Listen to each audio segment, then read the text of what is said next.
శ్రీ మహాగణాధిపతయే నమః. శ్రీ మహాసరస్వత్యై నమః. శ్రీ గురుభ్యో నమః.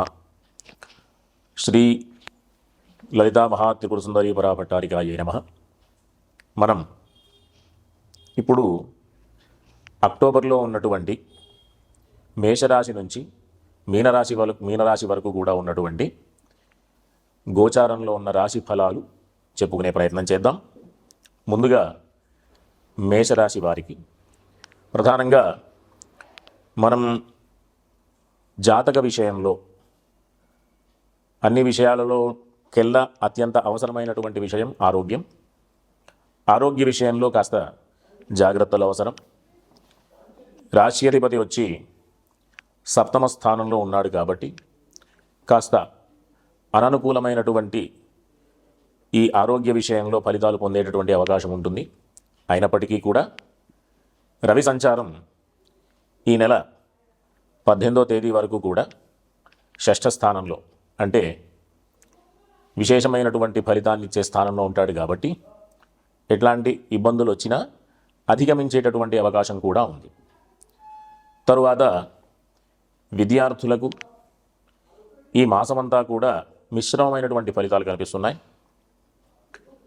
ఏ విధంగా అంటే బృహస్పతి సంచారం కూడా మారేటటువంటి అవకాశం ఉంది. కర్కాటక రాశిలోకి ఉచ్చస్థితిలోకి బృహస్పతి మారుతూ ఉన్నాడు కాబట్టి విద్యా విషయంలో అనుకూలతలు ఉన్నప్పటికీ కూడా అది మేషరాశి వాళ్ళకి వేధస్థానం, అంటే 4వ స్థానం బృహస్పతికి వేధస్థానం కాబట్టి ఆ స్థితిలో కాస్త అననుకూలమైనటువంటి పరిస్థితులు కూడా ఉచ్చస్థితిలో ఉన్నప్పటికీ కూడా అననుకూలమైనటువంటి పరిస్థితులు కూడా ఉన్నాయి. అంటే మిశ్రమమైన ఫలితాలు కనిపించే అవకాశం ఉంటుంది. తరువాత భూగృహ సంపదల విషయంలో ఎవరైనా ప్రయత్నం చేస్తే మంచి ఫలితాలు పొందేటటువంటి అవకాశం ఉంటుంది. ఇంకా విశేషం ఏంటి అంటే ఈ రాశి యందు పుట్టినటువంటి వారికి రవి సంచారం 6వ స్థానంలో 18వ తేదీ వరకు ఉంటుంది కాబట్టి అంతవరకు ఏమైనా ప్రయత్నాలు చేస్తే, అంటే శత్రుబాధ లేకుండా ఉన్నతమైనటువంటి పరిస్థితికి ఉండేటటువంటి అవకాశాన్ని కల్పించే గ్రహస్థితి. ఈ 18వ తేదీ దాటిన తర్వాత కాస్త జాగ్రత్తలు పడడం చాలా అత్యంత అవసరం.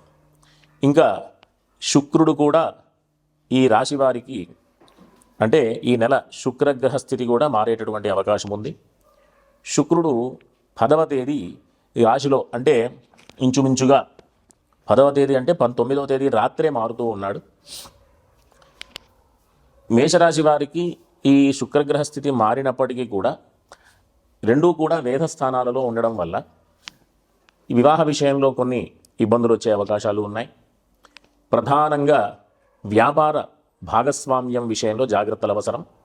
ఆచితూచి అడుగు వేయడం వల్ల అనుకూలమైన స్థితిలో ఉండేటటువంటి అవకాశం ఉంటుంది. కాబట్టి ఎట్టి పరిస్థితుల్లో కూడా ఈ భాగస్వామ్య విషయంలో అసలు నిర్లక్ష్యం పనికిరాదు. తరువాత ఈ ఆర్థిక విషయానికి వస్తే 18వ తేదీ వరకు అనుకూలమైనటువంటి పరిస్థితి. కాకపోతే శత్రువుల వల్ల దాచిపెట్టుకున్నటువంటి ధనం, ఆర్జిత ధనం అంటారు దాన్ని, అంటే బ్యాంక్ బ్యాలెన్స్ కానీ పూర్వం నుంచి వచ్చినటువంటి ఆస్తిపాస్తులు కానివ్వండి, అది కాస్త ఇబ్బందులు పొందేటటువంటి అవకాశం కూడా ఉంది. ఈ శత్రువుల విషయంలో, అంటే దాచిపెట్టుకున్నటువంటి ధనం విషయంలో నిర్లక్ష్యం వహించకుండా జాగ్రత్తలు వహిస్తూ ఉంటే దాని నష్టం నుంచి బయటపడే అవకాశం ఉంటుంది. ఇట్లాంటి పరిస్థితులలో మనం ఏదైనా ఇబ్బందులు మనం గనక పడేటటువంటి పరిస్థితులు ఉన్నప్పుడు ఏం చేయాలి అంటే దైవాన్ని ఆశ్రయించడం తప్ప వేరొక మార్గం లేదు. కాబట్టి ఈ మేషరాశి వారందరూ కూడా ప్రధానంగా లక్ష్మీ అష్టోత్తర స్తోత్రం పారాయణ చేసుకోవడం అవసరం. ఆదిత్య హృదయం పారాయణ చేసుకోవడం కూడా అవసరం. అవకాశం ఉన్నప్పుడు గురువారం వేళల్లో ఈశ్వర దర్శనం చేసుకోవడం వల్ల అన్ని రకాలైనటువంటి ఆనుకూల్యతలు పొంది ముందుకు వెళ్ళేటటువంటి అవకాశం ఉంటుంది. ప్రధానంగా వీళ్ళకి ఆరోగ్య విషయంలో, శత్రువుల విషయంలో, భాగస్వామ్య విషయంలో జాగ్రత్తలు వహించడం అత్యంత అవసరం. స్వస్తి. ఇప్పుడున్నటువంటి కాలమాన పరిస్థితుల ప్రకారంగా సమాజంలో ఉన్నటువంటి అనవసరమైనటువంటి అలవాట్లు, అనవసరమైనటువంటి మార్గాలలో ఇప్పుడు మనం జీవనాన్ని గడుపుతున్నాం కాబట్టి అనేక రకాలైనటువంటి ఇబ్బందుల్ని మనం మన కర్మఫలంగా మనమే అనుభవిస్తూ ఉన్నాం. కాబట్టి వాటి నుంచి అధిగమించాలి అంటే మనకు గొప్ప గొప్ప అవకాశాలు మన ఋషులు, మన పెద్దవాళ్ళు ఆచారాల రూపంలో, పండగల రూపంలో, ఆరాధనల రూపంలో అనేక రకాలైనటువంటి మార్గాలు మనకి ఉపదేశం చేశారు. దాంట్లో భాగంగా ఇప్పుడు మనం ఈ మాసంలో ఆశ్వేజ మాసం పాడ్యమి నుంచి ప్రారంభం చేసి విజయదశమి వరకు కూడా శరన్నవరాత్రి మహోత్సవాలు జరుగుతున్నాయి. కాబట్టి అట్లాంటి అద్భుతమైనటువంటి అవకాశాన్ని అందరూ కూడా సద్వినియోగం చేసుకోవాలి. ఎందుకు అంటే మనం జ్యోతిష మార్గంలో చూస్తే జాతక చక్రంలో 3 స్థానాలు ఉంటాయి. దాన్నే 3 కోణ స్థానాలు అంటారు. రాశి చక్రం, లేకపోతే లగ్నం, అక్కడి నుంచి 5వ స్థానం, అక్కడి నుంచి 5వ స్థానం. వీటన్నిటికీ కూడా లక్ష్మీ స్థానాలు అని పేరు. ఇంకా ఏంటి అంటే పూర్వపుణ్యాన్ని సూచించేటటువంటి స్థానాలు. ఈ రకంగా మనం ఈ జన్మలో ఏది పొందాలన్నా పూర్వజన్మలో చేసుకున్నటువంటి పుణ్య ఫలితమే ఆధారం కాబట్టి అట్లాంటి పుణ్య ఫలితాన్ని పెంచుకునే ప్రయత్నంగా ఈ అమ్మవారి యొక్క ఆరాధనలు చేయడం ద్వారా అనేక రకాలైనటువంటి ఇబ్బందుల నుంచి అధిగమించి సుఖ సంతోషాలతో ఉన్నటువంటి జీవనాన్ని గడిపేటటువంటి అవకాశాన్ని పొందుతాం. ఆ రకంగా అమ్మవారిని 9 రూపాలలో మనం ఆరాధన చేస్తూ నవదుర్గలని ఒక సాంప్రదాయంగా, బాలా త్రిపుర సుందరి మొదలుకొని రాజరాజేశ్వరి అమ్మవారి యొక్క అవతారం వరకు ఒక సాంప్రదాయంగా మనం అమ్మవారిని విశేషమైనటువంటి పూజాది కార్యక్రమాలతో సేవిస్తూ అమ్మవారి యొక్క అనుగ్రహాన్ని పొందుతూ ఉంటాం. దీంట్లో భాగంగా కుటుంబ స్థానానికి, తరువాత కళత్ర స్థానానికి, పంచమ స్థానమైనటువంటి అనుష్ఠాన స్థానానికి, పూర్వపుణ్యానికి సంబంధించినటువంటి స్థానానికి, ఈ రకంగా ఏ మార్గంలో చూసుకున్న అమ్మవారి యొక్క ఆరాధన ద్వారానే మనం ఆ స్థానాల యొక్క ఆనుకూల్యతని పొందుతూ ఉంటాం. ఈ విధంగా ప్రతినిత్యం మనం ఆరాధన చేస్తూ విశేషంగా దీంట్లో గాయత్రి అమ్మవారి యొక్క స్వరూపంగా మనం ఎంత విశేషంగా గాయత్రి అమ్మవారిని కీర్తిస్తే, ఎంత విశేషంగా స్మరిస్తే అంత విశేషమైనటువంటి ఫలితాన్ని పొందేటటువంటి అవకాశం. ఇంకా ఏంటి అంటే గాయత్రి మంత్రం ఉపదేశం తీసుకునేటటువంటి వాళ్ళకి తర్వాత వచ్చేటటువంటి మంత్రం ఒకటి వస్తుందన్నమాట.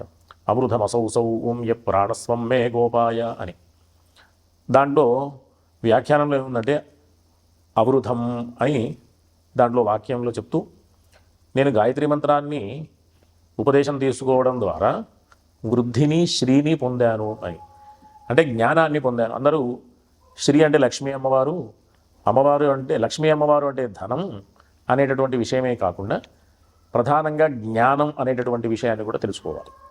కాబట్టి లక్ష్మీ అమ్మవారి యొక్క ఆరాధన, తరువాత గౌరీ అమ్మవారి యొక్క ఆరాధన, విశేషమైనటువంటి ఈ కల్పాలన్నీ కూడా చతుషష్ఠి ఉపచార పూజలని, కుంకుమార్చనలని, విశేషమైనటువంటి చండీ హోమాలని, మహాకాళి, మహాలక్ష్మి, మహాసరస్వతి స్వరూపంగా అమ్మవారి ఆరాధనలని, కాళీ అవతారమని, రాజరాజేశ్వరి అమ్మవారి అవతారంతో పూర్తి పరిసమాప్తం అవుతుంది.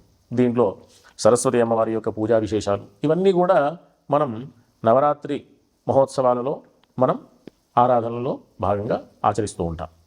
కాబట్టి అందరూ కూడా ఈ విశేషమైనటువంటి అవకాశాన్ని సద్వినియోగం చేసుకుంటూ చక్కగా నవరాత్రులలో అమ్మవారి సేవ చేసుకుంటూ ఉన్నటువంటి ఇబ్బందులన్నీ కూడా అధిగమించేటటువంటి ప్రయత్నం చేయాలి. ఒకటైతే మనం ఈ ప్రస్తుత కాలమాన పరిస్థితుల ప్రకారం అందరికీ సంబంధించినటువంటి విషయం ఒకటి ఉంది. ఏంటి అంటే ఆర్థిక సమస్యలు.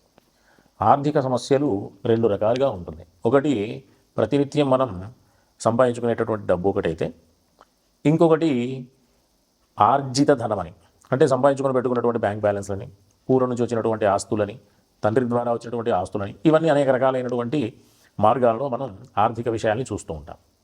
దానికి సంబంధించినటువంటి అన్ని రకాలైనటువంటి ఇబ్బందుల్ని అధిగమించాలి అంటే ప్రతి ఒక్కరూ కూడా ఈ నవరాత్రులలో లలితా అష్టోత్తరం, అంటే మహాకాళి, మహాలక్ష్మి, మహాసరస్వతి అమ్మవారి స్వరూపంగా బీజాక్షరాలతో పూజ చేస్తూ, కుంకుమార్చన చేస్తూ ఆ నామాల యొక్క స్మరణ చేసినంత మాత్రాన మాకు ఉన్నటువంటి ఇబ్బందులన్నీ కూడా తొలగిపోతాయి.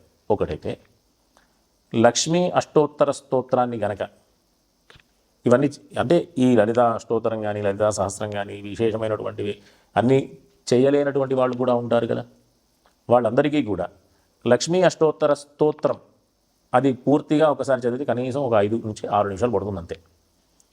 పొద్దున, మధ్యాహ్నం, సాయంత్రం ఈ నవరాత్రుల్లో కనుక చదివితే అనుకున్నటువంటి పనులన్నీ కూడా అధిగమిస్తారు.